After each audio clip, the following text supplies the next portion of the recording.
ঘুরতে ঘুরতে যাওয়ার জন্য শপিং আমার চালু হয়ে গেছে।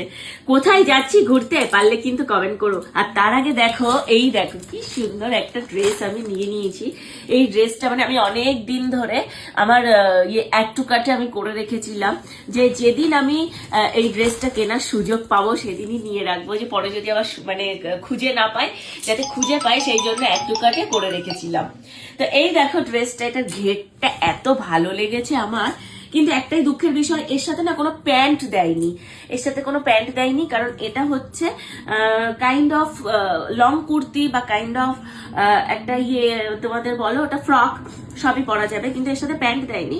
যদি রানী কালারের প্যান্ট দিয়ে কেউ পরতে পারে, মানে পরতে চাই, অবশ্যই পরতে পারে, চুজ যে প্যান্টগুলো। আর এটার হাতাটা দেখো, এটা মনে হচ্ছে আমার গায়ে ফিটিংস হবে না, আমার গায়ে একটু ফিটিংস করতে হবে। আমি এস সাইজটা নিয়েছি, তোমরা তোমাদের সাইজ মতন নিও। তো এটা কেমন লাগছে অবশ্যই কিন্তু জানিও। আর এর সাথে দিয়েছে দেখো একটা এরকম একটা দুপাট্টা, এই যে এরকম দুপাট্টা দিয়ে এইভাবে পরতে হবে। জিনিসটা বেশ সুন্দর। আর দুপাট্টাটার মধ্যে আবার দেখো কি সুন্দর এই যে বর্ডার করা রয়েছে, কি সুন্দর বর্ডার করা রয়েছে। কেমন লাগলো আমার এই ড্রেসটা অবশ্যই কিন্তু তোমরা জানিও। কাঁসা পিতল কেনার হঠাৎ করে কেন জানি না আমার এত নেশা হয়ে গেল। কাঁসা মানে সোনা তো একটা নেশা আছেই, তাছাড়াও কাঁসা পিতল এখন আমার একটা নেশা হয়ে গেছে। দেখো এটা কি নিয়েছি, এটা হচ্ছে পিতলেরই হবে, এটা নিশ্চয়ই কাঁসার নয়, কিন্তু জিনিসটা অনেক মোটা, থিকনেসটা প্রচুর আর অনেক ভারী, সুন্দর জিনিসটা এসছে। এটা হচ্ছে আমি চা বানানোর জন্য নিয়েছি। জিনিসটা যখন বানাবো ভিডিওতে তোমাদের দেখাবো যে এটা কি পারপাস আমি ইউজ করছি।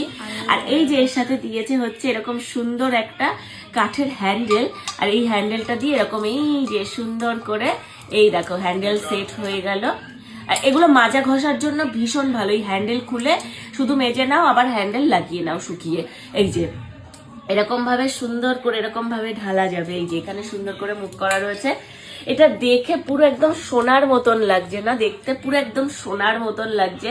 দেখো তোমরা আবার কেউ বাবা আমাকে ট্রোল করে দিও না যে পূজাদি সোনার চায়ের জিনিস কিনেছে, সোনার চায়ের কাপ কিনেছে, প্লিজ কেউ আমাকে ট্রোল করে দিও না। আমি এই জিনিসটা নিয়েছি, আমরা এত শখ হয়েছিল জিনিসটার, আরো অনেক কিছু কিনবো, তোমাদের সাথে শেয়ার করতে থাকবো, কারণ কাঁসা পিতলের প্রতি আমার কেমন জানি একটা হঠাৎ করে ফ্যাসিনেশন হয়ে গেছে। জিনিসটা কেমন লাগলো তোমাদের অবশ্যই কিন্তু কমেন্ট করে জানিও। আর এর গায়ে দেখো কি সুন্দর নিখুঁত ডিজাইন করা, একদম নিখুঁত করে ডিজাইন করা। আর এই যে ভেতরটা অনেক বড়, ভেতরটা অনেকটা জায়গা রয়েছে। কেমন লাগলো জানিও কিন্তু অবশ্যই কমেন্ট করা। যদি তোমাদের কারো লিঙ্ক দরকার হয় আমাকে বলো, আমি লিঙ্ক পাই, তোমাদেরকে লিঙ্ক দিয়ে দেবো। সামনেই যাব ঘুরতে, তার জন্য আবারও শপিং চালু হয়ে গেছে, শপিং করতে শুরু করে দিয়েছি। প্রথমেই দেখো চলে এসেছি কি সুন্দর একটা ড্রেস। ড্রেসের কালারটা কেমন হয়েছে সবার আগে কিন্তু সেটা কমেন্ট করে জানিও। আর সামনে কোথায় যাচ্ছি সেটাও পারলে তোমরা কিন্তু গেস করে বলতে পারো। এই দেখো এরকম সুন্দর একটা, এই যে এটাকে কি বলে, ফ্রক বা লং ড্রেস, বাট এটার হাতাটা এই যে স্লিভসটা একটু সরু। আমি ফার্স্টে এরকম পরে দেখবো, যদি মনে হয় এর উপর জ্যাকেট যদি মনে হয় পরা যাবে অবশ্যই পরবো। বাইরে ঘুরতে গেলে তো একটু এরকম ড্রেস পরাই যায়, বলো কেমন হয়েছে ড্রেসটা, ড্রেসের কালারটা। এটার একটা ইয়েলো কালার ছিল, একটা গ্রিন কালার ছিল। আমি ইয়েলো কালারটা অর্ডার দেবো ভেবে দেখলাম ইয়েলো কালারটা আমার সাইজে ছিল না, তো যার জন্য গ্রিন কালারটা অর্ডার দিয়েছি। কেমন লাগছে অবশ্যই কিন্তু কমেন্ট করে জানিও তোমরা ড্রেসটা কেমন হয়েছে। একদম কটনের, কিন্তু একদম ভীষণ নরম, গরমের জায়গায় গেলে এটা পরে খুব আরাম হবে। কেমন লাগছে?